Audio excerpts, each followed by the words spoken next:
Family dinner conversation. Luke, why won't you settle down with a nice girl and start a family? My mom brought it up again. It was like hearing nails on a chalkboard. I had lost count of how many times she asked me this over the past 2 years. Each time, it grated on my nerves. It wasn't a question. It was a demand. My name is Luke Stanton. I'm the son of Joyce and William Stanton and the brother of Amber. Amber is married to Reggie Boyce, and they have 2 kids, Maggie, 5, and Anna, 3. So yeah, I'm the single one in the family. Not this again, Mom, I said, rolling my eyes.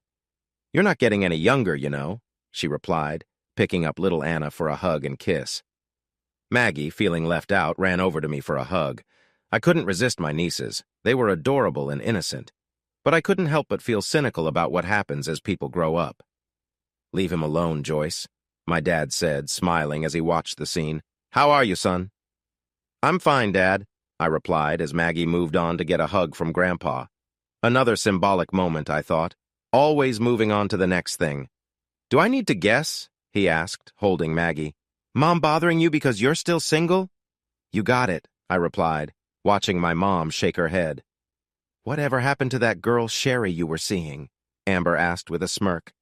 Amber, Rob, my brother-in-law, tried to step in for me, but Amber waved him off. We broke up a few weeks ago, I said, hoping they'd drop it. Who ended it? Mom asked. Amber scoffed, and Reggie shook his head, clearly disapproving of the way Amber and Mom were pushing. I did, I answered, seeing Mom's disappointment and Amber's knowing smile. Why? Mom asked. Blame her, I said, pointing at Amber. What? Me? What did I do? Amber protested. It's your job, I replied. The culture people like you have created. Divorce lawyer? She said, pretending to be shocked. My job made you scared to settle down? She laughed, looking around, but no one else found it funny. Remember that story you told us last time? I asked. Amber looked confused, but Dad seemed to remember. He let Maggie down to play with her stuffed animal. Remind me, Amber said, sitting at the kitchen table. We all gathered as Mom poured coffee. You talked about that woman you helped in her divorce. She cheated on her husband, but still got the house, the kids, and child support. Remember now? That sounds like most of my cases, Luke, Amber said, laughing again. Reggie looked uncomfortable. He clearly didn't like Amber's work methods. Exactly, Amber, I replied. It's always the same. The wife gets everything and the husband loses everything. The kids, the house, and pays child support. He even pays the mortgage on a house he doesn't live in. And the wife? She moves her boyfriend right in. The room grew tense as Amber and I stared each other down. Yes, Luke, I am proud of my work, she said, leaning closer. I make sure the law protects women's rights. At the expense of the fathers, I countered, and the kids. Amber sneered at me. You're stuck in the past. The 50s are over, and so is patriarchy. I scoffed. Patriarchy. It was the buzzword for feminists. They blamed men for everything wrong in their lives. But patriarchy had ended long ago. Now it was just an excuse used by those who didn't like men. Spare me the feminist talk. You get rich off breaking up families. You are right, she said, snapping back. And I make more money than you. The days of men running everything are over. Face it. Oh, I have, dear sister, thanks to you. She looked puzzled, not sure where I was going. Your stories about your cases made me realize that marriage is a bad deal for men. If I get married and have kids, she has all the power legally. I get all the risks. If she decides the marriage is over, I lose everything while she gets everything. Do I have it wrong? She didn't answer, just stared at me with a slight grin. If I do want to have children, I have to follow your female ruler system. How do you call it these days? Oh yeah, femdom, female domination. We're just making things equal, she snapped back. That's nonsense, I replied. Your side controls the system. In today's marriage, there are no bad outcomes for a woman if she cheats on her husband. No legal punishment, so the system basically supports it. A woman is finally in charge of her actions, Amber shot back. Oh, she's in charge, all right, I replied. The minute she has a child with a man, his life is in her hands, and no matter what she does, your legal system is on her side. So tell me again why I should submit. Excuse me. Commit? Luke, Mom cut in. So what? You are never going to get married because a woman may take everything from you? Okay, Mom, since you asked. It is quite clear from all my lawyer sister says that the law is on a wife's side in marriage. She can cheat, and the kids go to her, so does the house, and the husband has to move out, pay child support and the mortgage until the kids are 18. With close to 50% of marriages failing and women asking for that divorce 70% of the time, what man in his right mind would get married? Why would he jump into that when that's what he has to look forward to? So that's it? Mom asked. You quit? You will never get married and have children? As things are right now, marriage for me is out of the question. You are a coward, Amber scoffed. I'm practical, I replied and picked up my keys. See you guys next week. And with that, I left the weekly family dinner. How I got there. Things for young men of my age group were tough when it came to marriage and having children. I had seen married friends, neighbors, co-workers, and even an uncle go through it. You could say I was paranoid, but definitely jaded. But after all the men I had seen hurt by women and the system, I was very cautious about marriage. The idea of having a child that a woman would take from me was something I just could not accept. I knew that some men had treated women badly in the past, that some of these men had left their wives, often for another woman, and many times with their children left for the ex-wife to raise with little help. But that was then, or other men, not me. The politicians had overreacted, as they often do, to fix a problem. But then they realized how easily they could get women's votes by changing the divorce rules to make them happy. That some of those male politicians became victims of the laws they voted for was justice that did nothing for men like me who were not guilty. To the system, men were guilty of child abandonment even before they had any kids. My sister had quite a point in saying I should face reality. And the fact was that wedding vows these days were meaningless. In those vows, a man and woman promised to be loyal to one another, to forsake all others and look for love only from their spouse. And that meant the wife's husband would be the father of her children. That the children would be the wife's was clear. As for the men, they are left to wonder if the children are theirs. Seeing the amount of cheating, divorce, and arguments over who the father is during divorces, I could not bring myself to commit to a woman without doubt. And I had good reason to. I wasn't always this jaded. In my younger days, I too had believed in the whole marriage dream. I had a small taste of it with my ex, Lynn. She and I had been married a year when she was in a car accident. The police came to me at work and took me to the hospital. She was in a coma. Then they dropped a bomb on me. Instead of being at work, as she had told me, she had taken a day off to spend with some guy I didn't know. She had been in his car when they found her. Her parents had the nerve to ask me not to be quick to judge and divorce her, as if she was going to explain what she was doing in that guy's car by accident. When she came out of the coma 6 months later, I had left our apartment, her parents had her things, and she was served with divorce papers. The police report was on top of the paperwork. She did not fight it and never tried explaining to me why, nor did I need to know or ask. The truth was obvious, but I had been lucky. Why, you say, after that mess? Because we had no children. All we had to divide were some things and our joint bank account. If we had kids, my situation would have been terrible. Since then, I have trusted no woman. Close relationships for me meant protection, and no drinking where I could lose control and forget to use it. Mindy, yet while wary of women, I could not do without female company. You could say I was doomed to interact with someone who wanted to take advantage of me, or that my desires kept winning the argument with my cautious mind. Once again, I found a sort of regular girlfriend, Mindy, cute, nice, and fun. After a couple of months, she wanted to be exclusive, but I refused. That was step one to engagement and then marriage.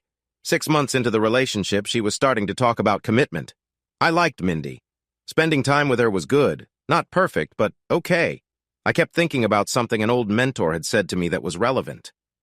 A woman will give a man her best before she marries him, he had said, emphasizing the word before. Thinking of that, I realized that Mindy's best was not great. When, or more likely, if we married, things would not get better. They never do. So, no exclusivity and no commitment. But Mindy had other ideas. She stopped talking about commitment and asking for us to be exclusive.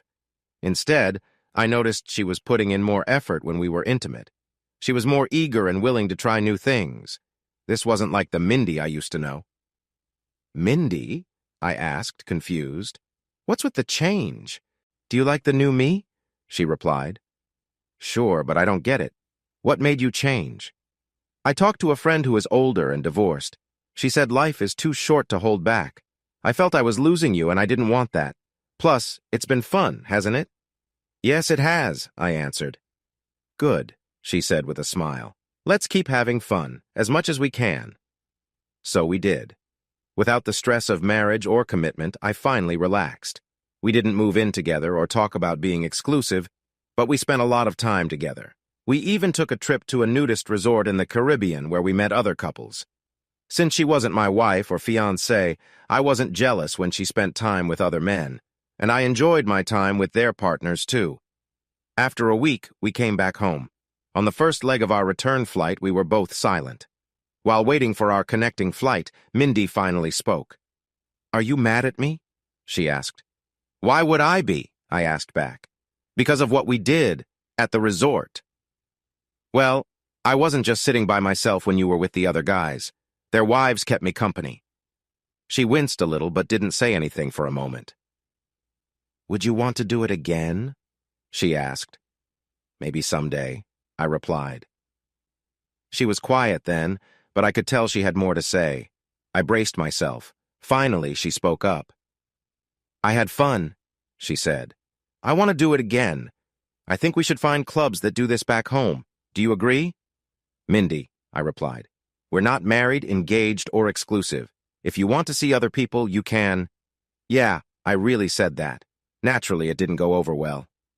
When we landed, she took a ride to her place, and I drove myself home.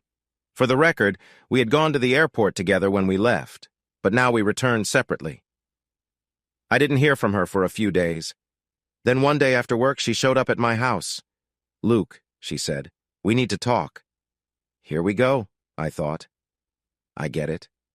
You've had bad experiences with women before, and you have trust issues. I might, I replied.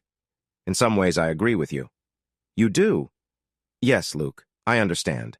You were hurt before, and it left a mark. True, I admitted. As a woman, you can't fully understand how it feels for a man, just like I can't fully understand things from a woman's side, but I've moved past it. No, you haven't, she replied. You think all women are like your ex, but we're not. You're wrong, I said. I don't know if you are or aren't like my ex, but... But what? Down the road you might be...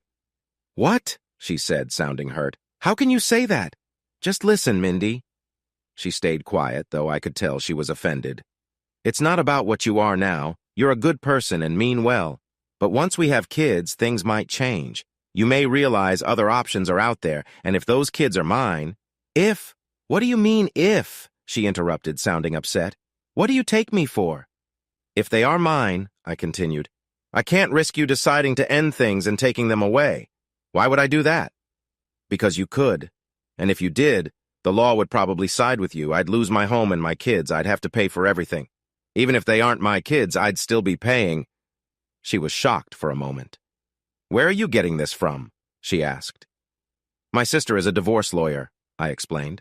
I've heard it all from her. She talks about how she and the legal system treat fathers in these cases.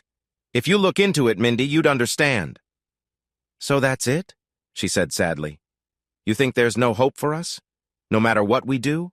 That you see me as a ticking time bomb? Mindy, let me ask you something. She nodded, albeit reluctantly. When you have children, will you love them? What kind of question is that? Of course I would. So would I said. I wouldn't just be a sperm donor. A sperm donor, she echoed, not finishing her thought. If you ever ended things, that's all I'd be left as. My kids would be taken from me. Future kids deserve a father who's present, not one who visits occasionally. I can't believe this, she said, shaking her head before walking out. Another relationship down the drain, I thought. But that wasn't the end. Mindy kept coming back, wanting to see me. Since we had already talked, I assumed she accepted my terms. We dated without discussing it further. Meanwhile, I went out with a few other people and had fun. I guess Mindy did the same. I never asked. She and I went to a lake for the weekend. It was great. We rode bikes, rented a boat, and danced at a club near a college. On our last night before going home, we shared what felt like our best intimate moment under the cabin skylight. She wore matching black underwear, stockings, red high heels, and red lipstick. When she kissed me, she left lipstick marks. When I went to the bathroom, I saw them and felt impressed. Inspired by Mindy, I tried extra hard that night. I did everything she enjoyed, from light touching to kissing all over. We were close all over the room, on the bed, chairs, rug by the fireplace, and the couch. We thought about going outside, but the cold rain stopped us. We woke up in the middle of the night and were close again. Then she asked me to be intimate in a way she liked, and it was an amazing night. After a shower, we came back to bed and held each other. The fireplace lit up the room and our bodies. Later, I woke up to find Mindy being tender and caring. She looked into my eyes, and I knew I would never forget that moment. When I finished, she swallowed and laid her head on my chest. "Don't say anything, Luke. I don't want you to, but know this. I love you." She fell asleep, but I stayed awake until morning, thinking about everything. Back to reality. My grandfather said that an empty heart needs to be filled. I couldn't deny it. I had strong feelings for Mindy, but I kept my emotions inside. Even though things were good with us, I was careful. I went on dates with other women to try and forget Mindy. I even became close with a couple of them, but it didn't help. Mindy was always in my mind and heart. I didn't want to admit it, but I knew I loved her. Dear Luke, I know you said we are not exclusive, but you are in my heart. I want you to know I will be just with you as long as you want me. You might hurt me, but I'll be okay. Love, Mindy. Peas. I wrote you this note because I didn't want to make things awkward face to face. We can go on as we are without talking about it. She left this note on my desk. It took me a week to understand it fully. I knew modern society can make marriage hard for men. My sister and other lawyers made things worse.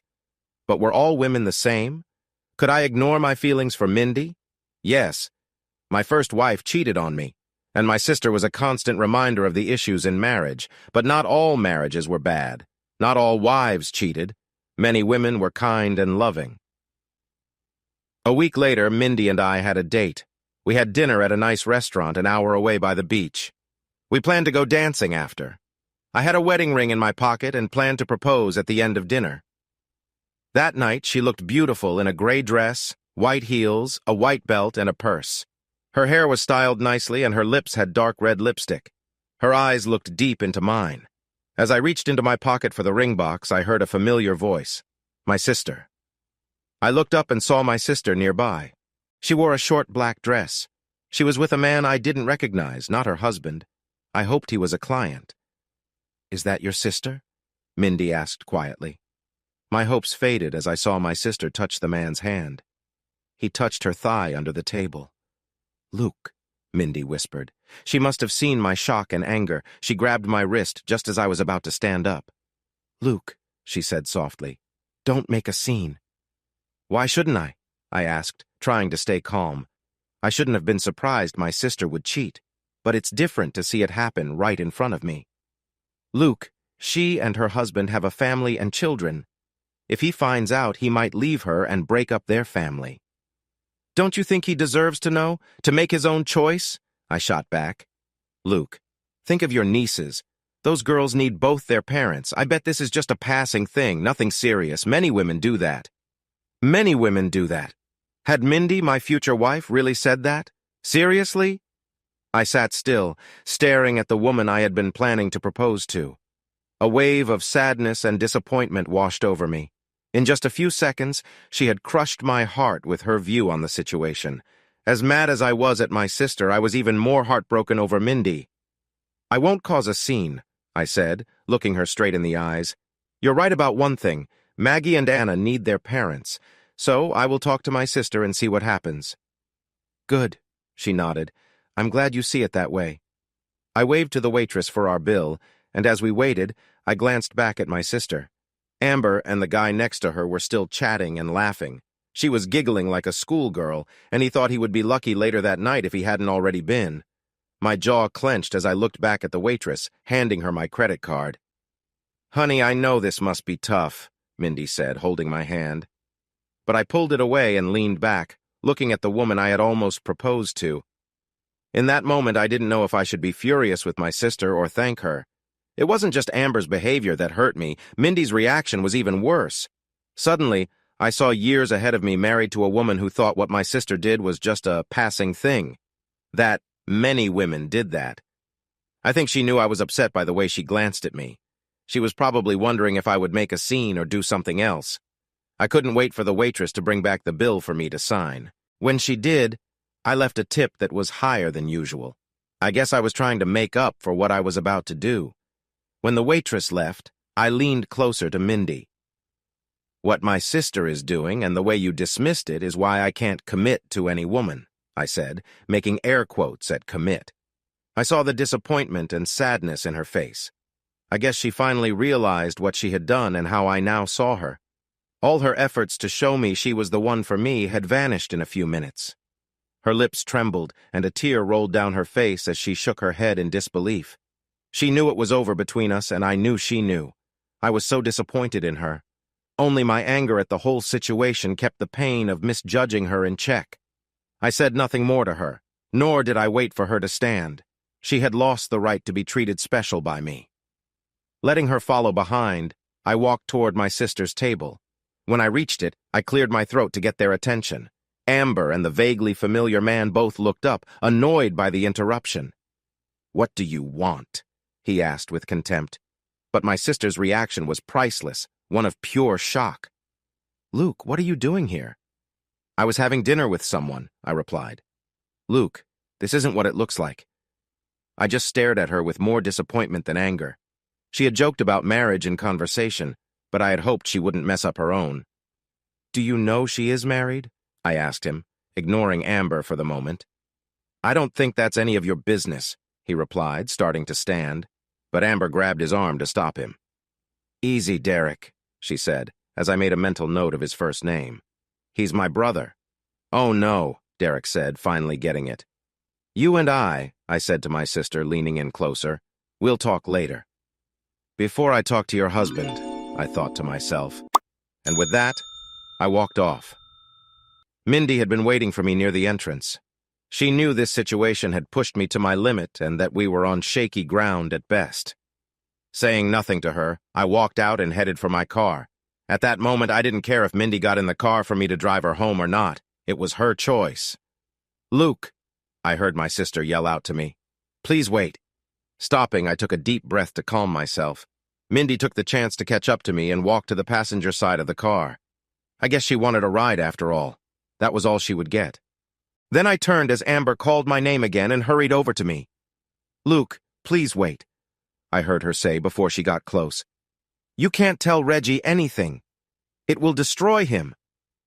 And you didn't think of that before you hooked up with that guy in there? What is wrong with you, Amber? How selfish have you become? Look, just promise you won't say anything to Reggie. Please, I'm begging you. Amber, go home right now. If you have no ride, I will drive you. We still need to talk and you need to change your ways. But if you stay here with that guy, I'm going to your husband as soon as I leave. Your choice." She looked at me for a few seconds, trying to decide what to do. Shithead had not come out. So she took out her phone and called him. I waited until she told him she was leaving and then grabbed her phone from her. "Hey, what are you doing?" she protested before she realized I was looking at her contacts and call history. "Derek Campbell," I said. "Your high school boyfriend? Seriously, Amber?" No wonder he looked familiar. The long hair was gone, but it had been him for sure. Ashamed, Amber did not reply as she looked back at me uncomfortably. "How long?" I asked. "Luke, why do you need to know? It's just sex, Amber?" I finished for her. "Are you going with that or more? You know, I'm now wondering if Maggie and Anna are really Reggie's." "Are they?"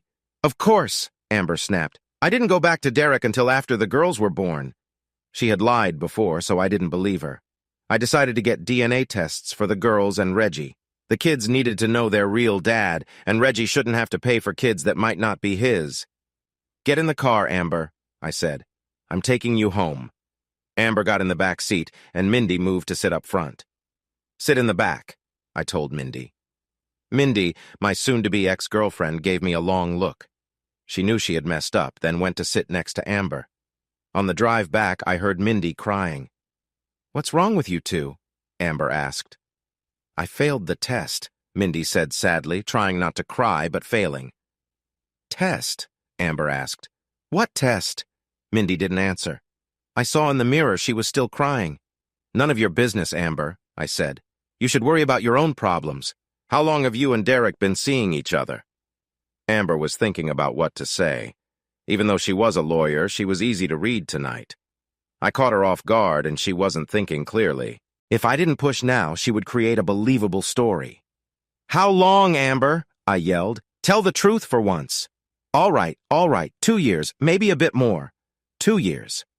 That was after the girls were born, or worse, when she was pregnant with Anna. How often do you see him? Once a week, sometimes less. For 2 years, I said. Did you ever think about getting caught? I did, she said, looking out the window. Let me guess. You thought you could get away with it? That no one would find out? That might have worked if you stayed inside, but no, you had to go out. How often do you go out with him? Just the last 2 months. We go outside the city. You are so arrogant, Amber. You think you're smarter than everyone else. She stayed quiet after that. What's the matter, counselor? I mocked her. Decided to stay silent? She kept looking out the window, the smug look gone from her face. How the mighty have fallen, I thought. Both women were quiet, staring out their windows, thinking about how their lives would change. Reggie I took both women home, dropping Mindy off first. She gave me a sad look before running into her building. We probably wouldn't see each other again, and she knew it. In a way, Mindy helped me. She showed her real self and how she would act if we ever married. Everything she did to charm me was fake. But in the end, she defended my sister. Later, she apparently called my parents to get their help. They called me to come over, but I talked to my brother-in-law Reggie first. In Australia, they call a serious talk having a yarn. And I had a long talk with Reggie, a tale of love and lies. I called him at work and asked if he could take the afternoon off to talk. He agreed, and at 1 p.m. that Wednesday he came over. I remembered he liked Wendy's spicy chicken, so I had it ready for him, and beer. He would need it. "Hi, Reggie," I said at the door. "Come in." "Hey, Luke," he said. He looked sad as he sat at the kitchen table. He had a folder with papers, but we ate and had a beer first. "Before you tell me about Amber," Reggie said, "I'll save you the trouble." "What? Did she confess?" I asked. He took a deep breath and smiled. "I have known about her and Derek Campbell for a while," he said. "They have a history before me. Amber got careless years ago at a party at our house. She and the women were talking, thinking the men weren't listening, but I was suspicious and had hidden microphones around the house. I spent hours listening to recordings. In one, after our daughter was born, she said she and Derek had been seeing each other all along. She met up with him a week after our honeymoon. Can you believe that? So, she lied about when it started. That's why I got these, he said, opening the folder. The papers were DNA tests from a local lab. They showed Reggie was the father. Both? I asked in shock. Yes, he said. Then why haven't you divorced Amber if you have proof she cheated? I asked. He chuckled. You know the reasons, he said. Have you forgotten her talks about how she and other lawyers hurt fathers in divorces? No, but come on, man. Are you going to let her get away with it without fighting back? Why? Because of the kids, Reggie said. It's not their fault their mom is messed up. Sorry, Luke, I know she's your sister. There is no love lost between Amber and me. I cut him off. Amber is a mess, Reggie began. But she's got the courts and the law on her side. Since she's the mother of my kids, I'm stuck. Have you talked to her since that night I dropped her off? I asked. She stayed quiet all Saturday, Reggie said. I think she was working on her defense. I saw her writing notes in the study. Then on Sunday, she told me you caught her with Derek Campbell and got all high and mighty on her. She warned me that if I even thought of divorce, she'd take my kids and not let me see them at all. She said that? I was shocked. Yeah, she said she'd take the kids and leave me with nothing. So I'm trapped, Luke, just like in the court cases she brags about. Wow, was all I could say. She then told me Derek Campbell was her true love. He never asked her to marry him, so she settled for me and kept seeing him. She said he does more for her than I ever could. I moved my stuff to the spare room and put a lock on it. I can't even look at her.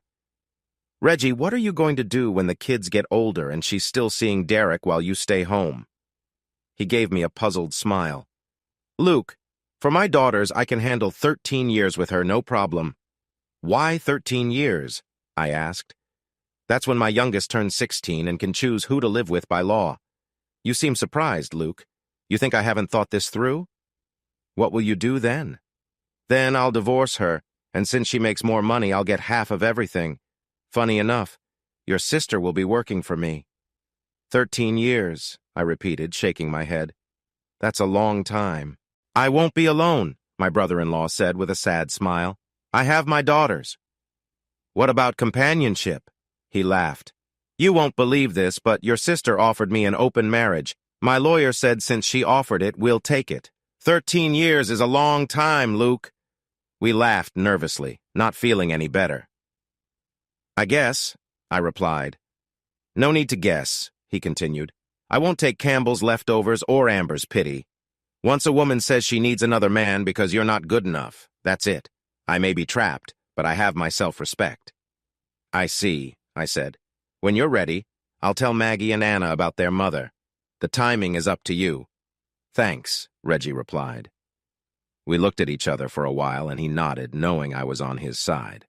Luke, he said, don't make the same mistake I did. No matter what Mom pressures you into, don't fall for it. There's got to be another way. I guess I'll stay single, I said. With that out of the way, I went to visit my parents. My dad stayed quiet and let Mom speak. You are too harsh, Luke, Mom said. It's not her fault your sister cheated. Are you sure about what you saw? I'm sure Mindy told you what she saw, right? I asked. She did, Dad finally spoke, giving Mom a stern look. You know she did, Joyce. Stop trying to twist this. Luke saw it himself, and Amber admitted she had been seeing Campbell for years. Mom sat back, looking unsure. Leave it be, Joyce, Dad said. I raised Amber, hoping she would turn out well, but I failed. Our daughter isn't a bad person, Mom attempted again, but hesitated, realizing how silly it sounded. She is just... What exactly is she, Joyce? She acts without morals, Dad said. I couldn't help but laugh at Dad's strange yet sad description, which earned me a dirty look from Mom. It was no secret that Mom had always pushed Amber to be a strong, independent woman. Now that Amber was openly making poor choices, Mom struggled to defend her. It reflected poorly on her own beliefs. For years, Mom had ruled the house. Dad dealt with it by distancing himself, but I rebelled as soon as I hit my teens. Mom and Dad tried to show a united front, but it was clear that my sister and I had opposing views.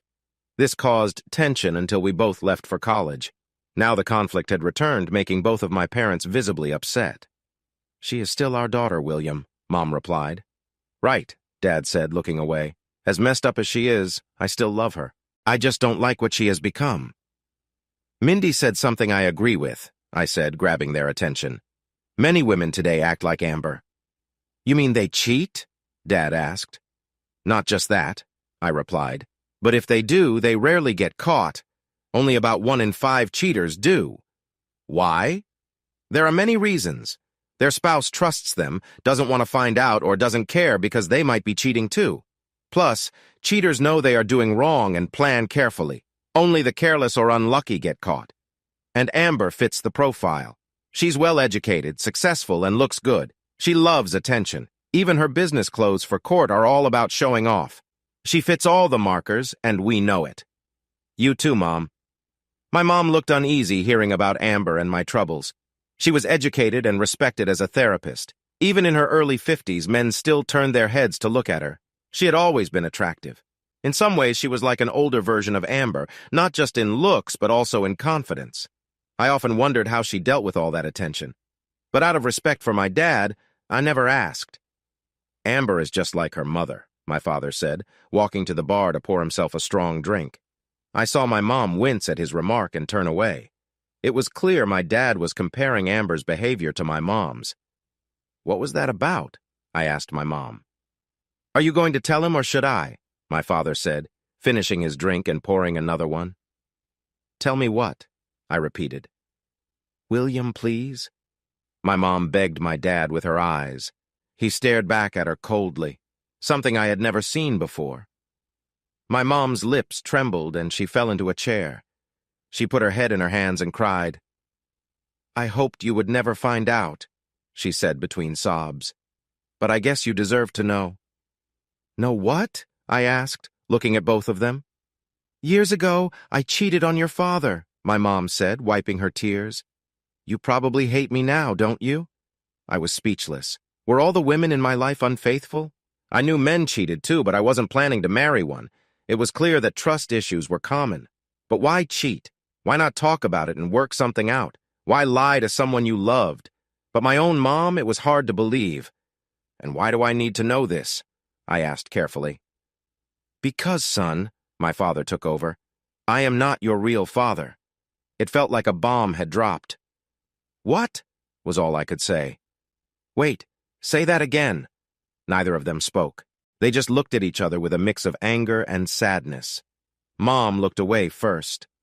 "I was young and made mistakes," my mom said, looking at me. "She had too much to drink and missed taking her pill," my dad said. "She was at a conference and got involved with someone there. Tell him, Joyce, he deserves to know who his father is." The alcohol had made my dad less kind. "You're my dad," I told him, seeing the pain in his eyes. "I thought you were proud of me." "I am," he replied. "But knowing the only child I have is not mine was hard. It was not your fault, Luke. I tried to be a good father to you. From the moment you were born, I suspected because of your dark hair. We don't have that trait, but I hoped it was from some distant relative." "Luke, please forgive me," my mother cried again. "How long have you known?" I asked them both. "When you were 13, a co-worker got divorced. During the proceedings, her husband tested their kid's DNA. She admitted she had cheated once and was scared of the results. That made me think about you, so I had you and your sister tested. She is mine, but you have a different biological father." "Donor," I corrected. "Don't call him my father." "Thank you, son," said the man I always knew as my dad. "I confronted your mom after you turned 14. I couldn't keep it inside anymore." "I remember you two were distant back then," I said. "Now I know why." I turned to my mom. She looked broken. Tears kept coming. "It broke my heart to find out, Luke," she said. "Just wondering," I asked. "Were you cheating on Dad all that time? That would be 15 years. "I had stopped before that," she replied as my dad rolled his eyes and put the bottle away. "Why did you stop?" I asked. "Because when you hit puberty, you started to look like him. Your voice changed and sounded like his." "Him? The donor?" She just nodded. "Why did you do it?" I asked. "It was my fault, Luke," she said. "Nothing to do with your dad. He is a good man. I got caught up in the belief that I deserved some fun while I was young. At first, I just watched others. Then I joined in. I thought, why not? Life is short. I drank for courage and went with someone. It was more about the thrill than the act itself." Dad listened quietly. "After the first time, I thought I'd feel guilty. But I only worried about William finding out. I settled into a routine of being a good wife and mother at home and having occasional flings when away. It felt like a balance." "Did it?" "It's hard to explain, Luke, but that's how I thought back then. I was young and didn't think much about the outcomes. I could blame college and talks about rights, but deep down, I didn't think I was doing anything wrong. I still loved your dad, so why not? How would you feel if Dad did the same to you? I thought about it and figured if he did something while I was away, who was I to judge?" "You never discussed it?" I asked. "We should have," my dad said. "Because I wasn't perfect either." "What?" I couldn't believe what I was hearing. "It's why I never confronted your mom. When she was away, I had an affair with a neighbor. When she moved, a co-worker, then a mother from your soccer team." "Oh my gosh," I blurted. "How did you two stay married after that?" "After the DNA test, I knew things had to change," my dad said. "So I confronted your mom and confessed my own cheating. We couldn't live a lie anymore." I shook my head, trying to take it all in. "Look, son," my mom said, "we aren't perfect, we know that. But we still loved each other. Some people think love means being with only one person. That's fine for them, but it wasn't for us. Our mistake was not being honest. I thought the same thing earlier when you told me, I said. I get that some people don't agree on being exclusive. But why lie and cheat? It's hard to explain, Luke. There's a thrill to it, my dad replied. My mom nodded. Luke, I know you don't want to hear this, but you need to. You're not a child anymore. We wanted to talk about this before, but we kept putting it off. Then you got married, and after how you found out she was cheating, we kept putting it off. And by then, my dad continued, you were bitter and didn't want to hear anything we had to say. Do you remember how I tried to talk to you once after you found out about your ex? You shut me out. Anyway, my mom said, now you know, so just listen, okay? Go on, Mom. After my first time, I must have been acting strange. An older woman at the conference approached me, and I told her everything. She said it was common at these conferences. Most people were married and saw it as a way to have fun and escape their normal lives. She said as long as I stayed away from company men from our town branches, the risks were low. I didn't do it again that time, but by the next conference I had sorted it out in my mind. Things were good at home, so why not have fun when away? At the next conference, it was just about who I wanted to be with. We girls would have drinks, look at men, and giggle about who was better looking. Some women would dance with men and let them touch them, but the smarter women kept their distance and gave the men their room numbers to meet later. I assume that's what you did? I cut in. Yes, but why do you say that? My mom asked. You're too smart to flaunt your cheating, I replied. You didn't cheat in town and waited for your trips just like that woman told you. My father laughed. That surprised me after all he had gone through. But then I remembered he had cheated too. He has you figured out, Joyce, my dad said. Joyce Stanton is too smart to leave any loose ends, unless she was drunk. Your mom was just unlucky enough to get caught. Unfortunately, you were the result. You are not weak, I found myself yelling. You didn't ask her to cheat. We were both cheated on. It still hurt that my ex-wife had cheated on me. I hated when people used that word to describe men whose wives cheat. It felt like blaming the victim. What about me, Luke? My mom asked. What about you? Your father was cheating on me too. We both hurt each other. Stop judging us and listen. You might learn from our mistakes. I was cheated on. I had to live with that shame. But I had no kids with my ex and didn't have to raise another man's child. I could only imagine what my father felt. I remembered catching him staring at me sometimes, only to smile when I asked why. He would just say, "We parents do that," and leave it at that. Poor Dad. Why did you stay? I asked him. I was in love with both you kids. I stayed for you two. Raising you and your sister became my goal in life. Divorce is not much of an option when you have children. You end up on the outside of their lives. That's not good for them. No matter what people say, kids get hurt from divorce. They don't adjust. That's what divorced people tell themselves to feel less guilty. You judge Reggie for staying with your sister, but he's doing the right thing. If he left, his kids would be without him and some other man would be in his house. Near his kids, Luke. A stranger near his kids. I wasn't going to do that to you and your sister, so I stayed. Luke, your father is a special man, my mother said. Dad looked away, but she stood up and hugged him from behind. I don't deserve him, she said, still crying.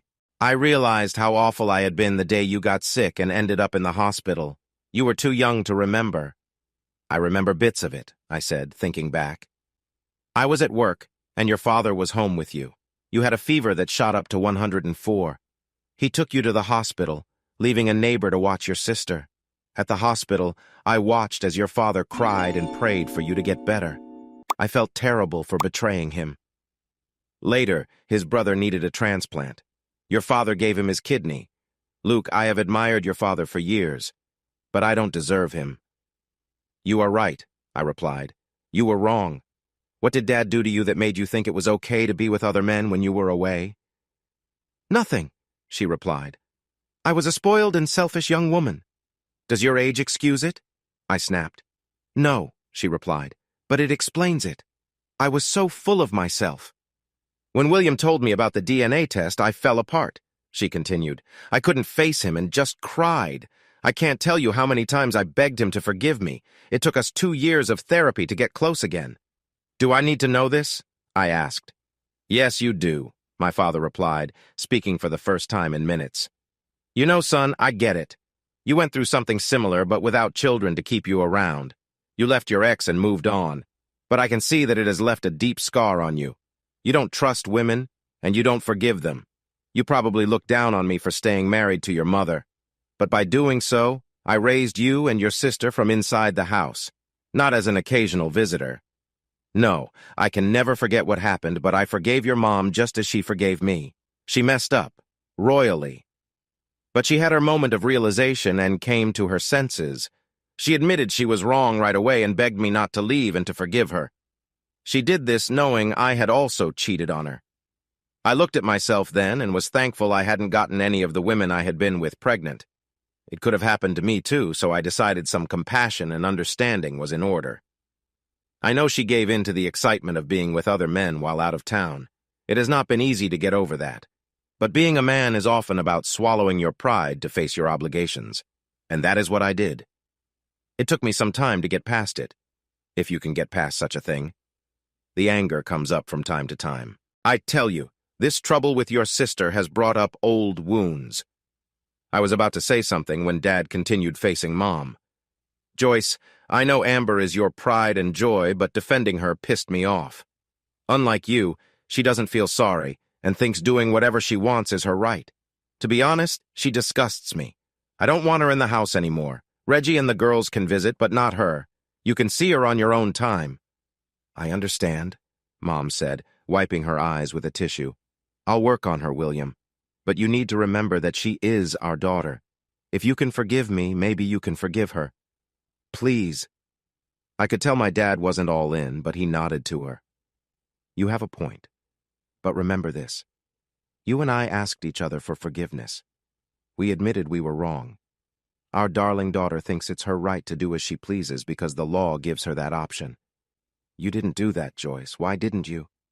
You know why, she said with a loving smile. Because unlike Amber, you have a conscience. It's not too late to help Amber find hers, is it? Mom replied. Just because our kids got older doesn't mean our obligation to them is over, right? She may be too old for a spanking, but she will get a stern talking to for sure. I'm with you there, Mom replied, hugging his arm. As for you, my father said, pointing to me. What did I do? I protested. I understand your ex cheated on you.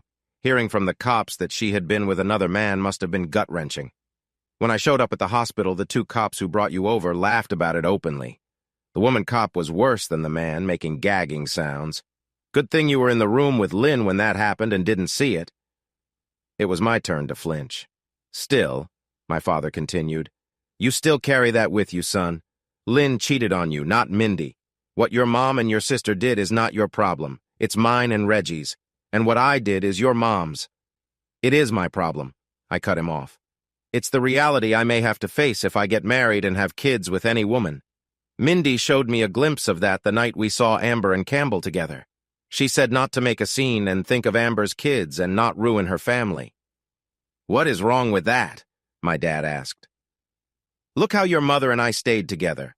Let me tell you, at the worst moments of our life, you kids kept us focused. It's all about the kids in a family. Not all, but most of it. Dad, it's what she said after that bugged me and is a deal breaker. Mindy stated that many women did what Amber was doing, and it was not just what she said, but how she said it. Like it was a common thing and for us men to just accept it, like it was a woman's right. I told her how I felt. I said she could choose that option after we had kids.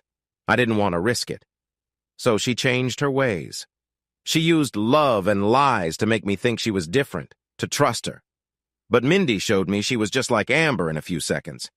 No, I'm done with her. She can find someone else to fool, I said, shaking my head. Did you know I had a ring in my pocket to propose to her that night? Oh, no! My mom hugged me. I let her. She is my mom, and I love her. It's why I forgave her for what she did. She is the only mom I have, and she asked for forgiveness and learned from it. I'll be okay, I said. You gave me a lot to think about. There's one more thing, I said to my mom. I need the sperm donor's name. I don't need anything else but his family's medical history. My mom wrote his name on a piece of paper. He used to work in New York. I think he lives in Long Island in a place called Merrick. That's all I remember. I never kept in touch, but I'm sure it was him. They both nodded as I saw them move closer to each other. I could imagine all the feelings they had gone through since they found out about each other's cheating. I couldn't even think how they fixed their marriage and kept the family together. But that was their life and their choices. As I left my childhood home, I knew I had to make my way in life. I had to figure out what I wanted and how to get it. I felt angry, confused, and upset. This talk of cheating had me on edge. My mom, sister, dad, and ex-wife had all been unfaithful. What were the chances of that? You would think that one woman in my life would be faithful. In my apartment, I felt a strange mix of anger and confusion. I imagined being the other man, the one who women cheated with. What did Mindy say about one of her past lovers? Something about how he made her feel great. With time, I decided I wanted to be like that. I wanted to find women who didn't care about their promises. If they were married, so be it. Here's the thing, I couldn't do it. No matter how angry I was, I couldn't bring myself to be with married women. Every time I got close, I thought of my dad and Reggie being hurt. I couldn't do it. You might think that picking up strangers would let me ignore their husbands, but I couldn't. My conscience wouldn't let me. Frustrated and unable to find a single woman for love, I focused on my fantasies. At first, they were about unknown married women. When my mind wandered to my mom and sister, I knew I had to get control. I checked my phone, 6 texts and 2 emails from Mindy. The emails were ramblings from after our last date. Most of the texts were similar, switching between sorry and angry, but the last one was different. Luke, I know I messed up. You have every reason to hate me. When the moment came, I chose your sister's side without thinking. As you said, the temptation is too strong to resist. I thought like your sister did. I can only imagine your disappointment, but I can't change it. I did it, and you will remember it. I think it's best if we go our own ways. My aunt in Seattle asked me to move there until I find a job. I will go and start over. I will miss you, Luke. But this is how things are. I will love you forever and hope you find happiness, Mindy. I needed a break, a vacation, an escape. I told my boss I was a mess and needed some time off before I lost it. You're doing well at work, he said, looking up from his papers. Personal stuff? Yes, I replied simply. 2 weeks? He asked. I need you back after that. Sure, that should clear my head. Thanks, boss, I replied and left. I could say kids today, but I wasn't better at your age. I bet it's about a woman. No, don't tell me, just go get yourself together. I smiled and left. He was shaking his head as I closed the door. That night, I found the note my mom had written. Dr. Niles Lieberman, Merrick, New York. I stared at it, wondering who this man was. I love my dad, and that won't change. But I felt a need to meet Niles. I didn't want to love him. I already have a father to love, but I knew I needed to meet him. After some online searches, I found him. He still lives in Merrick, but his professional website didn't list his address. While going through his schedule, I saw that Dr. Niles Lieberman works in the city on Mondays, Tuesdays, and Wednesdays. On Thursdays and Fridays, he sees patients at a medical office in Rockville Center, which is 2 towns west of Merrick. I thought it would be better to see him there instead of following him home or trying to meet him on the street. I checked the appointment slots and found a spot open that Thursday before his lunch break. It was a recent cancellation, so I quickly booked it before someone else could. With the appointment set, I made my travel plans, booking a flight, a hotel room, and a rental car. After packing for a few days, I sat at my desk and stared at a picture of Niles. He wore a dark suit and looked back at me with a gaze that felt eerily familiar. We had the same eyes, nose, and chin. Even our slight smiles were alike. The big difference was our eye color. Mine were green-gray from my mom, while his were darker, probably brown. The gray hairs at his temples made him look wise. He was very handsome. I looked him up on social media and found a Facebook account under his name. Just a quick look at his pictures and I knew it was him. He had lots of photos to browse through. At first I saw his family pictures. His wife was a red-headed woman. They had 2 daughters. One had red hair like her mom and the other had dark hair like her dad. There were family dinner photos and graduation pictures. He seemed to have a good life. Their house had a long driveway, nice gardens, and 3 garages. One of my old bosses once said about fancy places, "If you have 3 garages, you better have 3 nice cars to go in them and a pool and a tennis court to match." Sure enough, Niles and his wife Brenda played tennis and had a pool. There were pictures of my half-sisters swimming. Brenda looked great in a one-piece swimsuit. Niles, too, was fit. He belonged to a swim club and was a college swimmer. In another album, there were older pictures of him at swim meets in college. He was in great shape. I wondered if that's what caught my mom's eye. He looked confident. I guess I inherited some of his good genes because my body looked similar to his younger self. At least he gave me that. Then I found an album called Conferences. One picture showed about 30 people, all labeled. I saw Niles on the top left and my mom on the right. She was sitting a bit sideways, showing off her long legs. Everyone was smiling in the group photo. Most of the men and women were fit and good-looking. I wondered how many of the men my mom had relationships with. Did she have many or just a few favorites? I kept looking through the album and found more pictures from other conferences. They happened twice a year. Both Niles and my mom were in many of them. One date stood out. It was a Florida Keys hotel, and they all wore matching shorts and T-shirts with the hotel logo. The date was October 1992, just 9 months before I was born. My mom was sitting next to Niles. I moved forward to a photo taken 6 months later at another seminar, this time in San Diego. My mom was clearly pregnant and proudly showing it. She stood sideways, smiling at the camera. Niles stood on the other side of the picture. He had his arms crossed and a smirk that looked just like mine. He was a mirror image of me. I drove out of JFK International Airport and let the GPS guide me to my hotel in Long Island. It was the night before my appointment with Niles Lieberman, and I found it hard to sleep. I woke up from a nightmare around 6 in the morning. Thankfully, I quickly forgot it. I took a shower to calm down, but it wasn't easy. My hands were shaking when I had breakfast at a nearby Greek diner. These diners are common on the East Coast. "You're not from New York, are you?" asked the waitress with a warm smile. I couldn't tell her exact age. She looked anywhere from 28 to 32. Some women just seemed timeless. She had a fit body and a sweet smile. Her jet black hair just touched the start of her neck. When I looked at her hands, she realized what I was checking for. "No, sweetheart," she giggled. "I'm not married. Even if I was, we don't wear rings when we work. They get in the way. I can see you're single, too." "I am. My name is Luke," I said.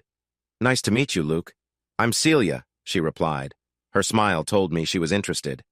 And it had been a while since I had met anyone, so I was interested, too. Before I could say anything, she leaned over to refill my cup.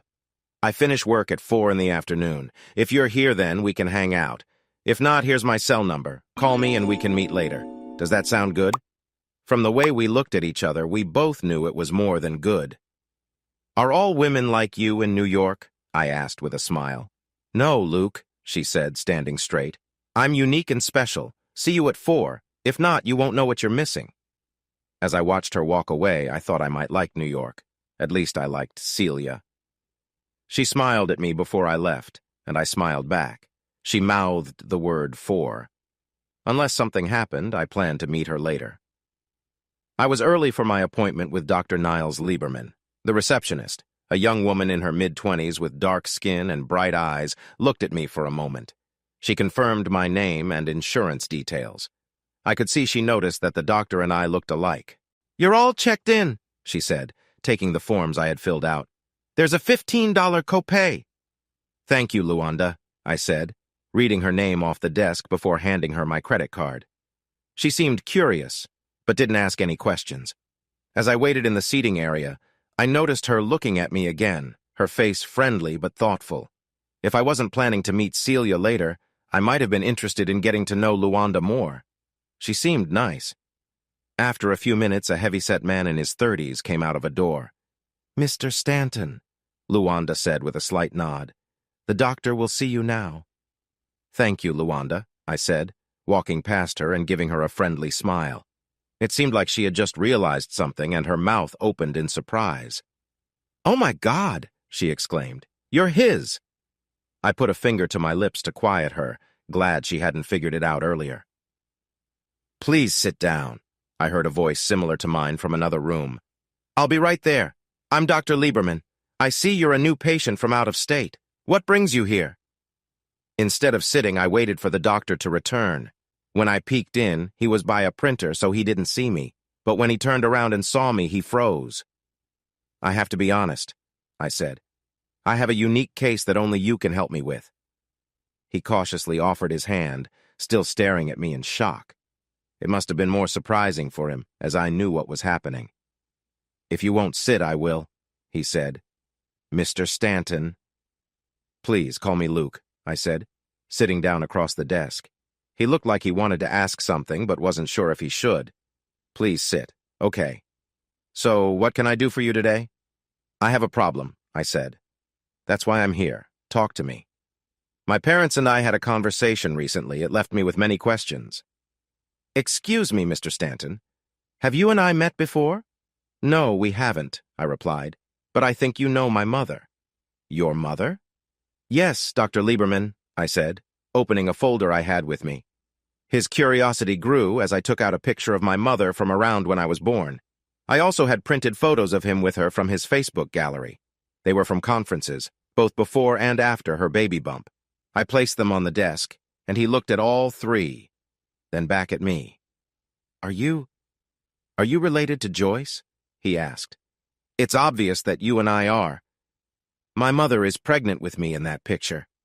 Niles. You don't mind if I call you that, do you? Go ahead, he said, staring at the pictures. We both knew what was coming, but didn't say it right away. Are you my son? Niles asked. I am from the result of that October 92 weekend, I said. But William Stanton is my father. I see, he said, nodding and looking at my information. Can I call you Luke? Yes, I said. Formalities seem silly now, don't they? I agree, he said, shaking his head. I never knew. Mom never told you? No, he said, shaking his head again. Not in all the years we attended the same conferences, never. I have to ask, were you and she together often or just once? Niles flinched at my direct question, but nodded as if he understood why I needed to ask.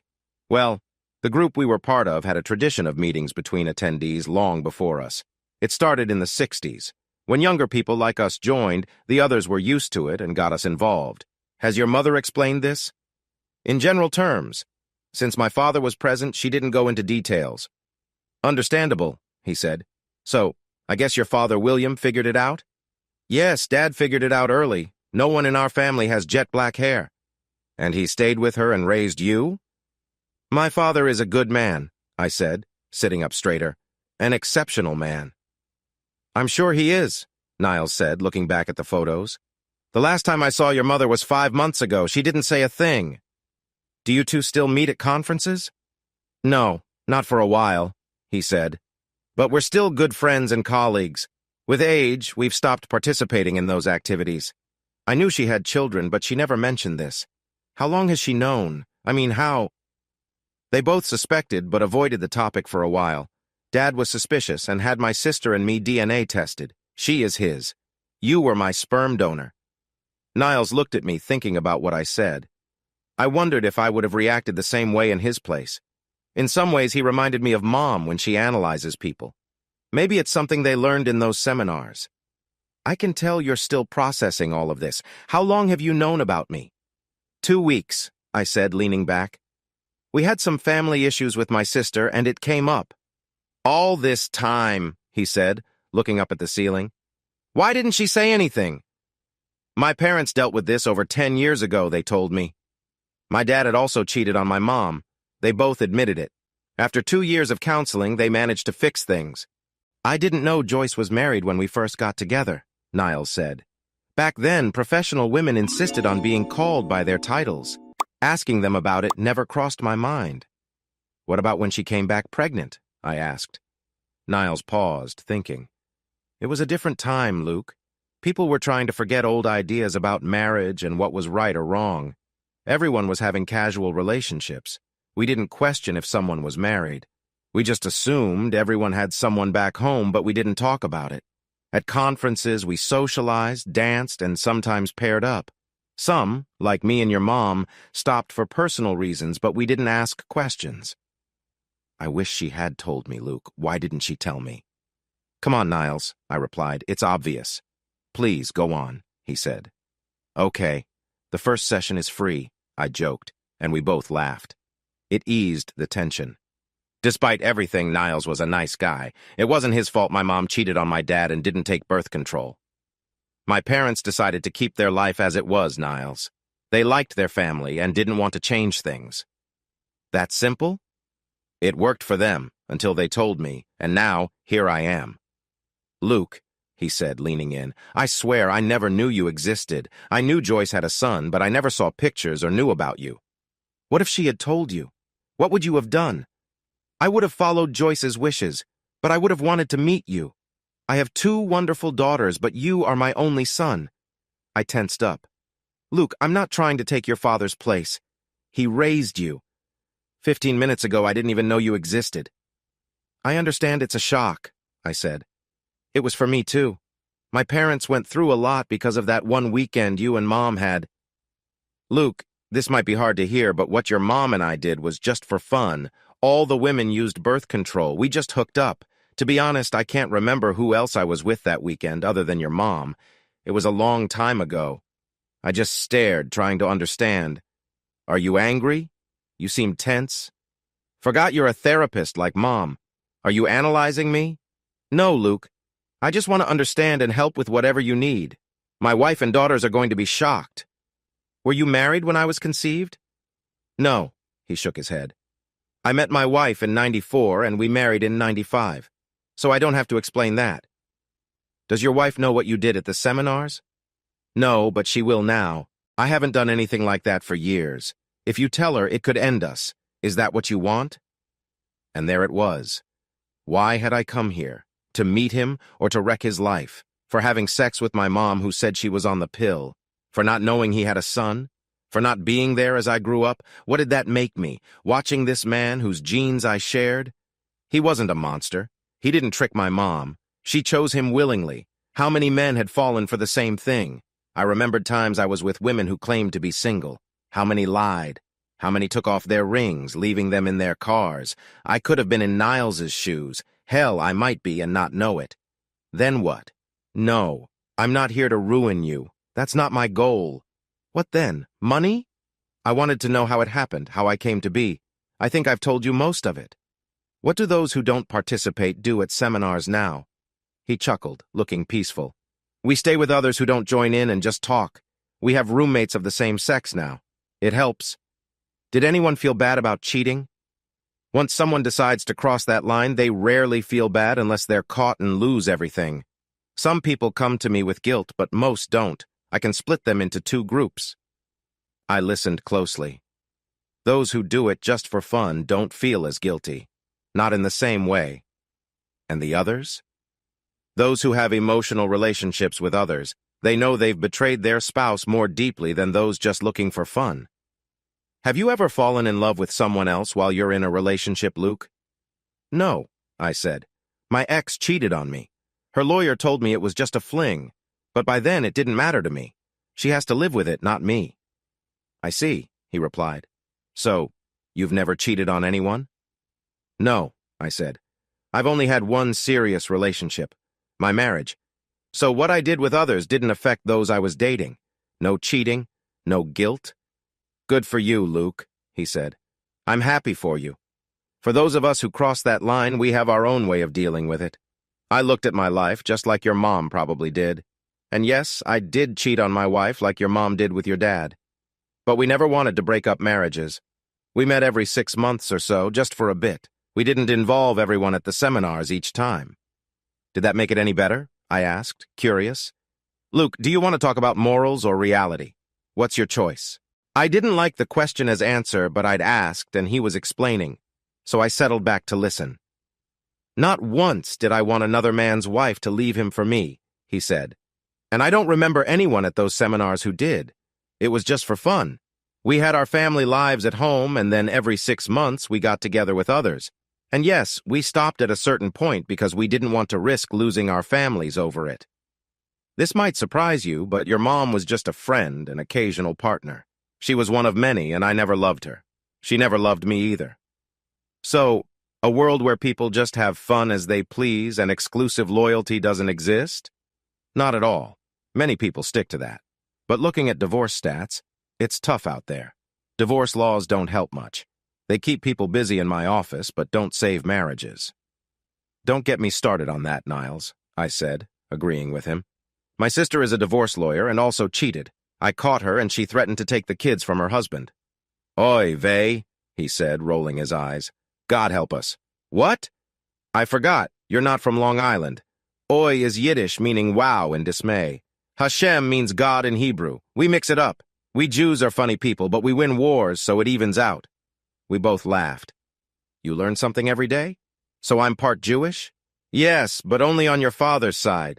He tried to be polite and not take my dad's place. If your mother was Jewish, you'd be fully Jewish. Israel would welcome you as one of their own. What happened to the patriarchy? Ha! Niles laughed. In Judaism, it means nothing.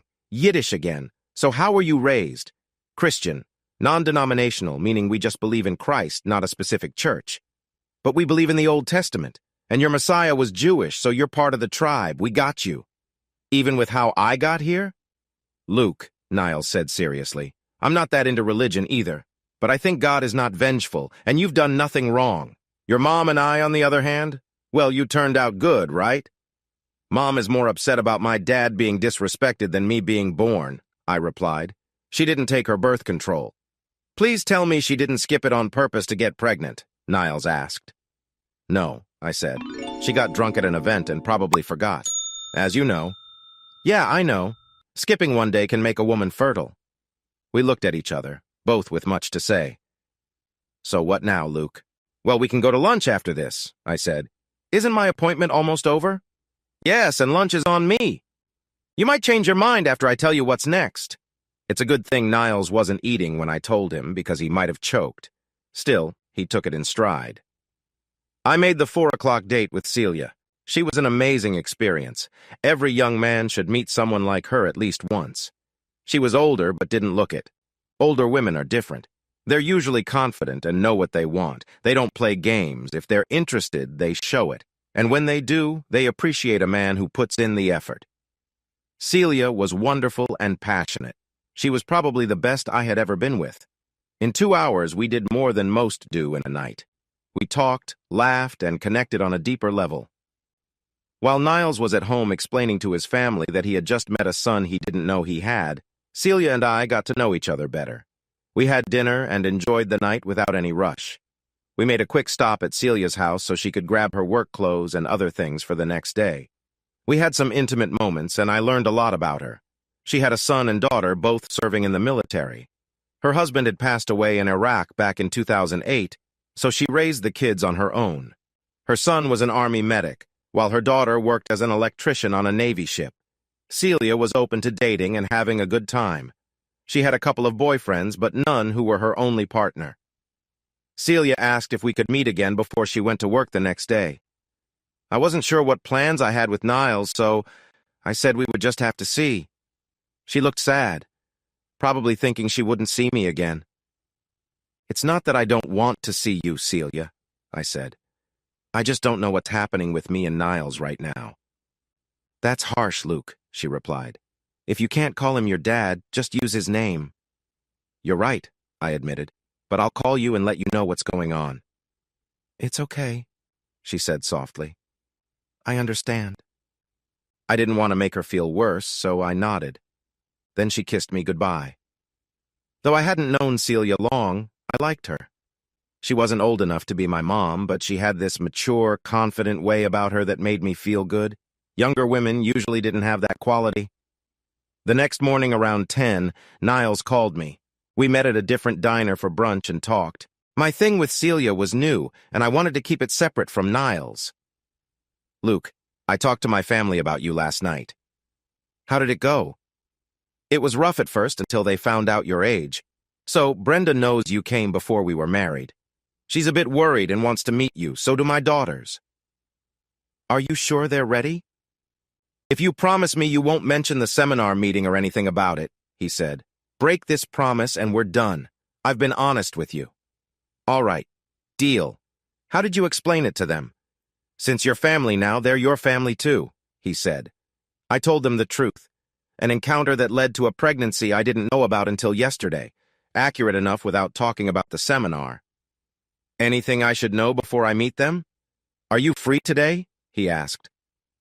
I'd like to be back by 4, I replied. If not, I just need to make a call.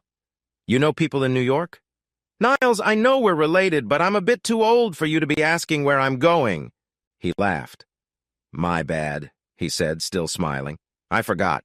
You might have found someone special already. I said nothing but gave him a knowing look he understood. Oh, I remember being your age and... He stopped, realizing what he had said. Sorry. It's okay. It's just that I've met this woman and I kind of like her. Really? Tell me more, he said. The therapist in me is curious. You and Mom just can't help yourselves, can you? Never mind that, he dismissed with a wave. The woman you met, is she from here? Yes, she was my waitress and we hit it off. She spent the night with me at my hotel. The time together must have been good for you to see her again. What do you like about her? What's her name? Celia, I said. She's older, already has kids, so she's not looking for someone to be the father of her children. So, you think she's safe? Niles said in that professional therapist tone. Why is that? It was strange how quickly Niles understood me. It also made me uneasy. It felt like we had some kind of connection already, like he could read my mind. For a moment, I felt like I was betraying my dad back home, but I pushed that thought away. Niles was different and could never replace what my dad and I had. This was new and separate. If I tell you, can this be just between us? I asked. No, he said firmly. As my biological son, I can't be your therapist. But as a man, I can keep this between us if you ask for confidentiality. I owe you that much. Okay, I nodded. I respect that. Are you sure you want to hear this? Luke, listening is what I do. Think of this as a way for us to get to know each other better. All right, I sighed. I have trouble trusting women. Go on. You're such a therapist. I can't help it. Now I'm curious, he prodded. Tell me about your trust issues. My ex-wife, sister, and mom all cheated. Wouldn't that make anyone have trust issues? It's common to feel that way after experiencing that. How does it affect you? The idea of having children with a woman who could then take them away scares me. My dad and brother-in-law stayed with their wives for the kids. Do you know what happens to fathers in divorce court? Please, he said, raising a hand to stop me. I live in New York. Divorce is a messy business here. Understandably, you'd be wary. But not all women cheat, and even those who do often don't want a divorce. Those who do want a divorce usually think they're in love with the person they cheated with. Think? How so? Some people, men and women, are hopeless romantics. They think an affair means they've met their soulmate. Usually they're unhappy in their marriage, or they've lost that loving feeling, or they can't imagine just having sex without emotions. It makes them feel cheap. So in their minds, it has to be love. Most times it's not real love, just infatuation and the thrill of doing something forbidden. Women seem to be moving away from that. The more money and education they have, the more likely they are to have casual lovers. They get love at home. But how can it be love if they lie and betray their spouse's trust? I asked. Luke, you need to understand that love means different things to different people. You just need to find someone who shares your views. I didn't like his answer. It reminded me of his mistake with my mother that led to my birth. As much as I disapproved of what she had done, I was here because of them. I haven't been lucky with women so far. The last one fooled me until the last minute before I proposed. I guess I was lucky to find out then. He asked me what had happened, so I told him about how Mindy had taken my cheating sister's side and made excuses for her. That doesn't mean you should give up because of what a few women did, he said. So, tell me about this woman you met. What's different about her? His ability to understand my thoughts so quickly after meeting me put me on edge. Niles was right. Celia was different. She's older and has kids, and she says she can't have any more children. Ah, no chance of her leaving you with a child. Exactly. So she's fun to be with and safe, but you still have a big problem. What would that be? I asked, though I knew the answer. You want children of your own. He was right. I nodded. You're in a tough spot, Luke, he said. Sooner or later, you'll have to trust someone. Sadly, it won't be this woman you're not threatened by. I didn't know Celia well, so his prediction didn't upset me. Niles, how do you deal with it? Deal with what? Trusting Brenda? Yes, I said, especially knowing what people are like and how they cheat on their spouses. Good question, he said. There are no guarantees in life, Luke. Bad things happen as well as good. Brenda has never given me a reason to doubt her, but that doesn't mean I'm naive. I keep my eyes open, and I had both my girls tested to confirm they are mine. They are your half-sisters and my daughters, but my wife is smart. If she ever decided to cheat, she'd be clever enough to hide it. Most women are, and most husbands don't want to think their wives would cheat. Some people live in denial. Not me, I replied. I know women can cheat. If they do, I'd lose my kids. I'd rather not have kids under those conditions. I sense a but coming, he said with a smirk. I admit it. I do want kids, but... Yeah, he said. You don't trust women. Do you know many women feel the same about men? That men can't be trusted? I've seen Lifetime, I replied. Men bad, women good. Seriously, Luke, he said. You need to get over this. It will destroy you. Later that day, I met Brenda and Niles's daughters. They were polite, but cautious. After a while, I felt I'd stayed too long and said goodnight. I promised Niles I'd see him before I went back home. Then I called Celia. What just happened? How did it go? Celia asked as I stood in her apartment and she got dressed. As expected, I replied. The wife was polite, but I could tell she wished I hadn't been born. She worries about who Niles will leave his money to. And your sisters? One was friendly, the other kept her distance. The friendly one looked me up and down. Celia laughed at that. You are handsome, and you look a lot like her dad. Zip me up, please, she asked, turning her back. I felt like I was being judged, I said as I finished pulling up her zipper. Her dress was black, mid-thigh with a low-cut back. She smiled and raised her arms for me to admire. What wasn't to like? Her toned legs looked even better in black pumps. Most men stare at my chest, she said, pointing to her cleavage. We were going out for dinner and a Broadway play. I wore a suit and tie while Celia dressed to impress. Celia, would you mind if I asked how old you are? She reached into her purse, found her driver's license, and handed it to me. She looked nervous as I read her birth date. December 19th, 1979. And it was now 2016. You are 36, I said, surprised. You look much younger. How old were you when you had your son? 15, she said. I was young and... Celia, you don't have to explain anything to me. After dinner and the play, we took the train back to Long Island. She had a couple of drinks and seemed like she wanted to talk. I was curious, so I mostly listened. I thought I loved Harry, my children's father. But I was too young to know what love and life were about. Thinking it was best for our boy, Greg, we got married. Harry was a soldier on leave, so he went back to his duties. I went to high school while my parents helped babysit. Then Harry came home on leave, and I got pregnant again. When I finished high school, the kids and I moved to live with Harry on base. It was your typical military married life, Luke. He went away a lot, and it was hard. Then he'd come home, and we'd try to make it work. At first it kind of did, but not as the years went by. He served in the Balkans as a peacekeeper and later in the wars in Afghanistan and Iraq. Harry was a good man, but never made me feel special. Not in any way. I loved him, but was never in love with him. We didn't have a close relationship. The kids needed their parents, so we both stepped up, but that was it. When he told me that he had affairs, I was not surprised. As a wife, I should have been upset, but I understood. For my part, I had been tempted but never crossed the line. You could say it was a mix of my upbringing and not wanting my kids to think less of me. I knew Harry would eventually find someone to fall in love with and leave. I decided I didn't want more kids with him or anyone else. I never thought I'd find a new love. But Harry told me he no longer expected me to stay faithful since he wasn't either.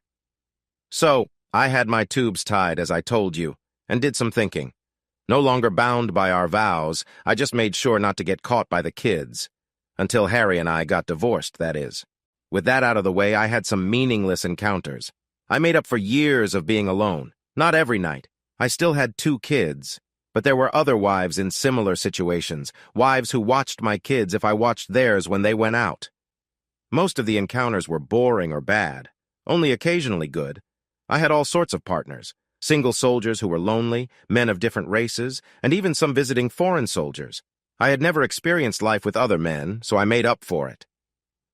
Harry eventually fell in love with the wife of another soldier. He spent most of his time with her the last year or so. I never made a fuss. He had one lover by then, while I had too many to count. I always liked being with others, and I found different partners interesting. Harry needed someone who loved him deeply. I wanted him to be happy. As long as I had the kids and someone occasionally, I was fine. Harry had been honest about our situation and set me free. In 2003, Harry was sent to Iraq to take part in the invasion. While he was there, I packed to return here to be with family. One day, a woman knocked on my door. She told me she loved Harry and wanted me to let him go. "He is yours," I told her, and went home. They didn't run off together as she and her husband transferred out. So much for her love for Harry. No matter, Harry had other women. At least he was discreet like most soldiers and spouses were. But in war, there are casualties. While on patrol, my husband was killed. I returned and finished raising the kids by myself. That's pretty much my story. I am special to no one except my parents and my children. I can't explain it, but as this beautiful woman told me her life story, I felt drawn to her.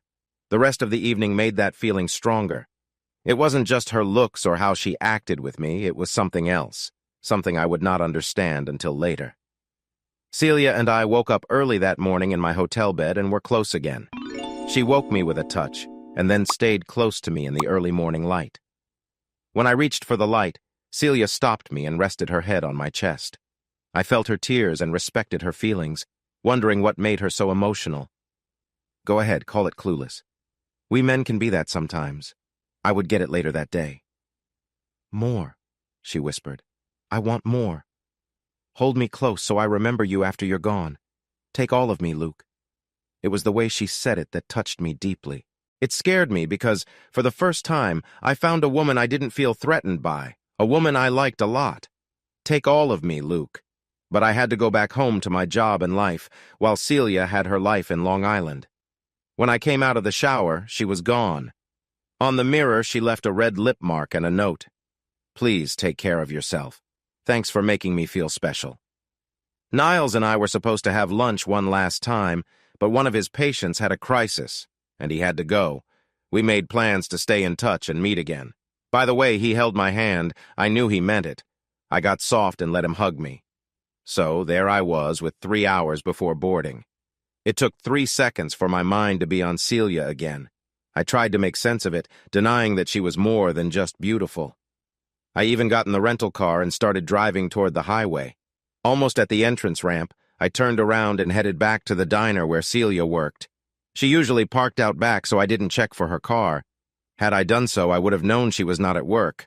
Not seeing her inside, I asked for her, only to be approached by another waitress. "You are that Luke guy, right?" she asked. "Yes," I replied. "Have you seen Celia?"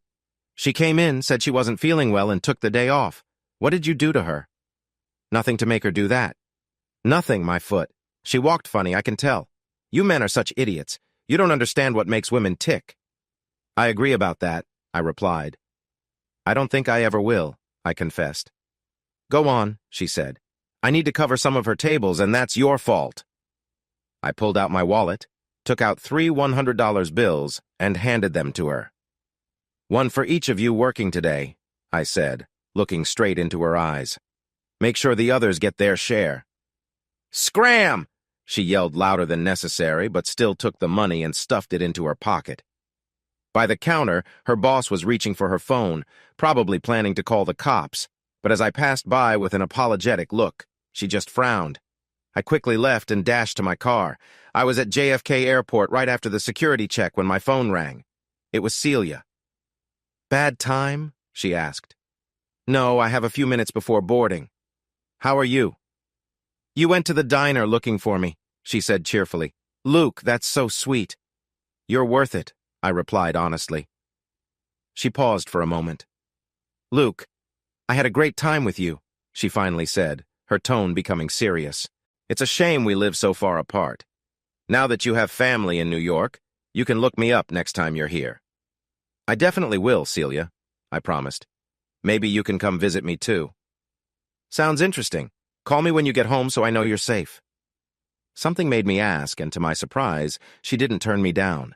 Just then, I saw the sign next to my flight change from on schedule to now boarding. Hey, Celia, I have to go. I'll call you later. Sure. Have a nice flight. Thanks. Take care. You too. Bye. Someone like you. During most of the flight back to Florida, my mind alternated between thinking about Niles and Celia. I was surprised by my feelings for both. Niles seemed like a decent guy, despite his past of being unfaithful. It looked like he had stopped cheating and was now focused on his family. He seemed to understand my concerns when we talked. Niles agreed to my request, so I walked away thinking he wasn't all bad. Sure, he had been terrible when he was involved with a married woman in the past, but time appeared to have changed him. Would I trust him around my mother again? Absolutely not. Celia. What was it about her that had such a big impact on me? Yes, she was pretty and attractive, but there was something about her that made me feel at ease. Then I remembered what Niles had said. She was safe. Unlike other women, she couldn't have children to use against me. And yes, she was beautiful and fun to be with. How had she not been taken by someone else was a mystery. As soon as I landed, I called her. Did you get home safe? She asked. Yeah. Look, I hesitated. Do you mind if I call you so we can talk? We're talking now, Luke. And, what? I'm glad you called. Hey, Celia. Yes. I don't know what got into me, but I just had to say it. Look, we have plenty of places for you to work down here. Why don't you come down for a while? You want me to come down there? Are you serious? Yeah, I have a spare room you can stay in. Spare room? Okay, the main bedroom if you like. You get the big bathroom, too. There was silence on the line. Luke, you're asking me, a woman you had a great time with, to come down to your place and we are going to stay apart? What? Are you planning to date other people? No, not at all. No, I'm not going to date. Look, Celia, I really like you, I said softly. I hoped we could give this a try and see where it goes. I just didn't want you to feel forced to... Luke, she said warmly, you just asked a woman, a close friend, to leave everything and come live with you. In my book, a man wants that woman in his life and home. Do you understand? Yes, I do. And I would love that. The main bedroom and just the two of us. Are you talking about us being exclusive? I am older than you and have grown kids, you know. You're not that old and you look younger than me. Plus, your kids won't be living with us. And yes, exclusive. Luke, we need to be honest with each other. You've seen me first thing in the morning. I don't look younger like you say. Stop it, Celia. I love how you look. Okay, you want honest? Here's honest. I know we just met, and all we have is the great time we spent together and... Great time? Luke, it was spectacular. Correction, then. Spectacular time. But it's more than that. I feel you're special. Someone, if I don't ask into my life, I'll regret it. I thought I heard a sniffle on the other end of the line and maybe a sigh. Luke, you're making me emotional. Emotional in a good way? I asked nervously. Good, you silly man. Oh, you guys? So, is that a yes? I can't believe I'm saying this, Luke. You better be serious about this. I am. When are you coming down? I'll take some vacation time. I'll book a flight. Text me your address and details.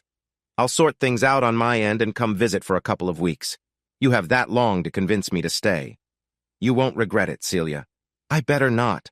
Oh my God, I can't believe I'm doing this, she said. And Luke, I'm coming for the same reason as you. If I don't, I'll regret it for the rest of my life. I can't wait to see you. The next week went by really slowly. I thought about Celia a lot. Celia had to wait a week to take time off work and to buy tickets she could afford. She didn't want to take money from me. Her tickets were round trip because even if she decided to stay, we would have to fly back, rent a truck to move her stuff, and get a trailer for her car. We talked a lot, and each day I liked her more. But on the day she was supposed to arrive, I still hadn't admitted to myself that I was falling in love with her.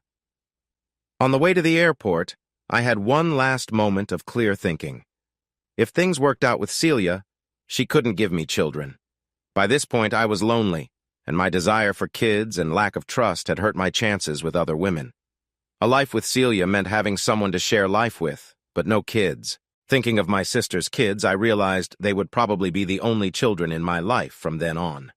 As I parked, I saw a family go by with a baby in a stroller. I said goodbye to that dream. Celia and I were inseparable for the next 2 weeks. After coming back from New York so quickly, I got another week off from my boss. We drove to the Keys, swam, ate out, stayed in hotels, and made love. Each day, we fell deeper in love. We both felt it and held on to each other like we were the last two people on Earth. Free from my obsession with having kids, I let go of my distrust of women and let Celia steal my heart. Little did I know, she felt the same way. We were both scared to say those 3 special words that mean so much and bring new beginnings, words that change lives. I planned to tell her that night as we watched the sunset from the beach, but something happened to change my plans. As we were sunning on the beach, a woman walked up to us. Ignoring Celia, she leaned close to me like Celia wasn't there and started talking to me. "I've been watching you for a while," she said like we knew each other. "You and I could have a great time in my room." I have to say, it's not every day a pretty blonde in a tiny bikini talks to me like that. And she looked amazing. If this had happened a month ago, I might have gone along with it. You know what I mean, right? Of course you do, but this wasn't last month. No matter how long her legs were or how perfect her blue eyes were, I realized it didn't matter. It was like she was from another world. All I could think was how rude she was to Celia. She must have known the beautiful brunette next to me was my girlfriend. She just wanted to take me from her. The nerve! "Miss," I said, "you're blocking my girlfriend's son. Please move." The blonde turned with a smirk to look at Celia. I have to say, in a smaller white bikini, Celia looked stunning and not scared at all. She raised her sunglasses a bit and smirked. "Move along," I said. "The better woman has won, and it's not you." "What?" the blonde said, surprised. From the look on her face, I bet no man had ever turned her down before. Well, there's a first time for everything, I thought. "You heard me," I said. "Leave. Go back to your friends." Celia giggled, trying not to laugh. "Well, forget you both," the blonde said with a sneer. "Maybe if you had been nice, I might have shared him with you," Celia finally spoke. "You know, he is wonderful." "But now you'll just have to imagine it." The blonde scoffed and walked away, smiling fakely at her friends. "Her butt is kind of big, don't you think?" Celia asked out loud. I laughed. "The best woman won?" Celia asked, looking at me. "Best woman ever," I replied. "Luke?" "Yes," I said, holding her gaze. "I love you." I was stunned. She said it first. I love you too, Celia," I managed to say. She smiled brightly and kissed me. A few people around us who had seen the whole thing started clapping. "My man!" Celia said loudly. "My man!" The blonde tried not to look, but the laughter of her friends made her turn once more. Celia waved at her with one hand as she reached for me with the other. "Mine!" "You love me?" I asked. "Since when?" "Since the morning you left New York, silly. Do you think I cry over every man I date?" We never did watch the sunset. Instead, we drove home, where I introduced Celia to my parents. Oh yeah, we also stopped at a jewelry store to buy a ring. I was going to spend a lot, but Celia stopped me. "If we're getting married, that's our money you're spending on a ring. I'm going to have to watch your spending habits." "Yes, dear," I replied. "Go ahead, call me what you want. But oh well, I can't say it. I just can't." My parents were stunned, to say the least, but were happy for us. My mom shook her head in disbelief, but was charmed by Celia's friendly personality. My dad kept looking at me and smiling. He nodded at me, and that was all I needed from him. I walked into work and told my boss I had to go to New York and drive back. "Tell me there's a woman involved," he said. "Yeah, there is. We just got engaged. We're going to New York to get her stuff and her car." "You need 2 weeks for a honeymoon, too?" "Not right now," I replied. "Okay, just checking. Go on, get out of here. Why are you still here?" He was the best boss I ever had. We flew to New York. Celia visited her parents' graves while I packed her things into the U-Haul truck. We went to the diner where she worked to say goodbye and then had dinner at Niles's place. Everyone was happy for us. Brenda Lieberman seemed glad to see me go, but still treated us well. She watched Niles, who seemed impressed by Celia. "Do I have to worry about you?" I asked Niles as we drank beers and the women swam in the pool. "Oh yeah," he joked. "As if anyone else stands a chance with Celia the way she looks at you." We watched our women laughing and sharing a joke. "I think Brenda is warming up to you," he said, smiling and waving at them. "When pigs fly," I replied. Niles laughed and gave me a playful punch on the arm. We left the next day and took our time driving south. Then we took turns driving to get home faster. There's only so much of the East Coast you can see from the highway unless you stop. We planned to come back for vacations in the future. I went back to work, and Celia started turning my place into our place. Now, sure of each other's love, we got intimate again. We saved the tender moments for just before bed. "You look tired," my boss said a few weeks later. "Isn't new love great?" "She's wearing me out, boss," I replied. "Tough it out," he said. "If you don't keep up, someone else will. That's why I work out every day and eat healthy, so I can stay in shape and keep my wife happy." "Thanks for sharing that, boss. I learned the hard way. Take care of yourself and stay fit." "Got it, boss." I started running the next day. Celia joined me and we began eating healthier. Not vegan, but more fish and less red meat. It was the best time of my life. One day my dad called me and told me to get over here. "What's up, Dad?" I asked. "What the heck is this?"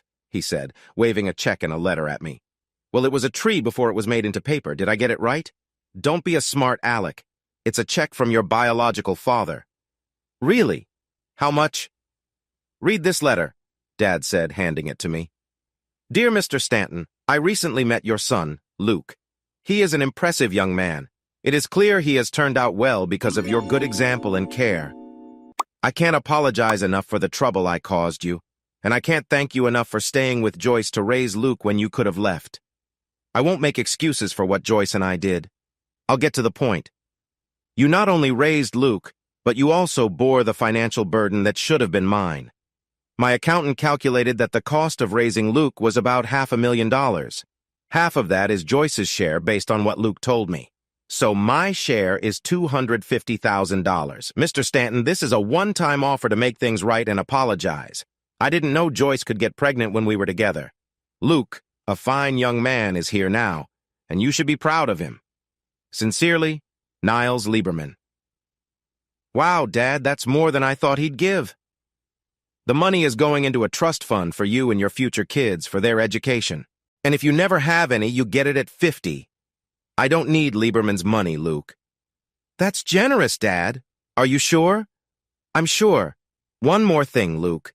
You can visit him and your half-sisters, but don't expect me to join. If I see Niles near your mother, I'll break his nose. I chuckled at that. You think that's funny?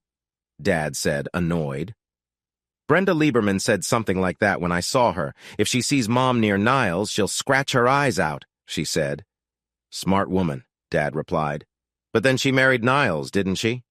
You married Mom, Dad, so I guess it evens out. Dad didn't like that. Luke, no one likes a smart aleck. A new life. Celia and I started our new life together. It didn't take her long to find a job. She stopped waitressing and started working at my mom's office as a receptionist. They became close friends. Mom even picked her up each morning. Did she miss being a waitress? I asked. Yes, she replied, because sitting too much would make me gain weight. My mom had a solution. She took away Celia's chair and gave her a standing desk. Then Mom gave Celia more responsibilities in the office. Who knew? Celia turned out to be great at office management. It seems she had done similar work before. Every day I learned more about her. I introduced her to my friends. We went to parties and cookouts. I wasn't a big fan of golf like my boss and Dad, but Celia and I ran every day, had workout gear at home, and played tennis. I offered her a membership at my gym, but she declined. Instead, she went to the public pool to swim with kids and their moms. When I asked why she didn't want to go to my gym, she said it was a long story. That weekend, after we had a bit too much to drink, she told me why. Here's the short version. She had a bad experience with a gym instructor a few years back. I tried to tell her it was just one person, but she brushed me off. Those places are full of people looking for more than just a workout, Luke. Be careful. I don't want anyone taking you away. You mean stealing? I asked. Yes, but I'm the only one you need. Remember that? Yes, ma'am, I said. And where did you learn a word like hussy? Your mom says it, she replied. She's a bad influence. I like your mom. No one is supposed to like their future mother-in-law. She giggled and gave me a playful, tipsy look. I also introduced her to my sister Amber and her husband Reggie. My nieces Maggie and Anna loved her. We babysat for them a few times since Amber wanted to fix her relationship with Reggie. He was seeing someone else but kept her around just in case things didn't work out with Amber. But back to us. I noticed Celia looking sad whenever I played with my nieces. She would force a smile and join in, but the sadness stayed in her eyes. Over time, Celia grew quiet and distant. "Luke, we need to talk," my mom said one day. "What now, Mom?" I replied. "Do I have another dad?" "No one likes a smart aleck, Luke," she said. "You have a problem. It's Celia. She gets sad every time she sees you with the girls." I knew she meant Maggie and Anna. "What did she say?" I asked. "It's what she doesn't say. She looks sad because she knows you want kids, but she can't have them." I had been thinking about it for a week already. "So, what do you suggest?" I asked. "Stop babysitting for a while. Your dad and I can help with that. Focus on doing things as a couple, not involving kids." I took my mom's advice, but it didn't help much. Celia was still upset and spent lots of time on the internet. This worried me because she always cleared her browser history. One day, Celia came to me. "Honey, we need to talk." "Uh-oh?" "Do you know about couples who let someone else father their kids?" she asked. "Uh-oh." "Just hear me out. I've thought this through." "Uh-oh." I listened. Surprisingly, Celia made sense and had done her research. She even found a couple willing to help us. "Celia, are you sure about this?" "Yes, we meet them this weekend. No more questions until then." If I didn't love her, I would have said no. Almost 3 years later, we were having a family gathering. We had moved to Atlanta for my job, and Celia and I were the center of attention. Our 2-year-old William Jr. and our baby Lydia were playing with Maggie and Anna. Everyone was smiling. "How did you do it?" my dad asked, looking at us. "Celia, it was your idea," I said. "No, today is your day. You tell it," she replied. It was simple. I don't know why we didn't think of it sooner. "Well, don't keep us in suspense," my mom said, eager to hear more. My mom was happy because I finally gave her grandchildren, including a son. My sister Amber was not pleased since she used to be the only one with kids. "We found a couple willing to help us have kids," I said. "How much did it cost?" "In vitro isn't cheap," my mom said. "We didn't use that," Celia smiled. "Oh," my mom said, finally catching on. "Oh, what did you use?" Amber asked, while her husband Reggie chuckled. Amber gave him a look, but he just laughed. "Well?" Amber asked, getting annoyed. "We found a special couple," Celia replied. "A couple who allowed the husband to father our children." "You let him do that?" Amber asked in shock. "Celia, tell me you didn't let him." "He did, and I set it up," Celia replied. "Good grief," Dad said. Reggie was shaking his head, smiling. Amber looked disgusted. Mom was shocked, and Dad was speechless. Celia was beaming. "Well, I can't have kids," Celia said. "So we found a way to make it work." These people all liked the idea of the wife having a child with another man, so we talked to them.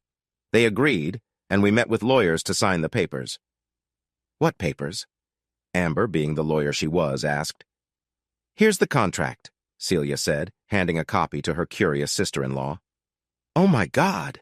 Mom exclaimed as Amber quickly looked through the contract, then read it more carefully as she went through the additional pages. We all waited as she finally looked up, clearly shocked. "You did it! You really did it! You have kids that are legally yours! Celia, why did you agree to this?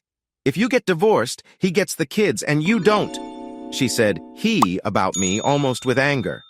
"I already have 2 kids, Amber," Celia said, looking at me with love. "And because Celia found a way to give me those kids, I am never divorcing her," I replied.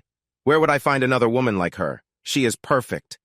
"I'm never leaving my Luke," Celia said before kissing me. "You could say we have made a commit. Okay, you win, you all win. I made a commitment."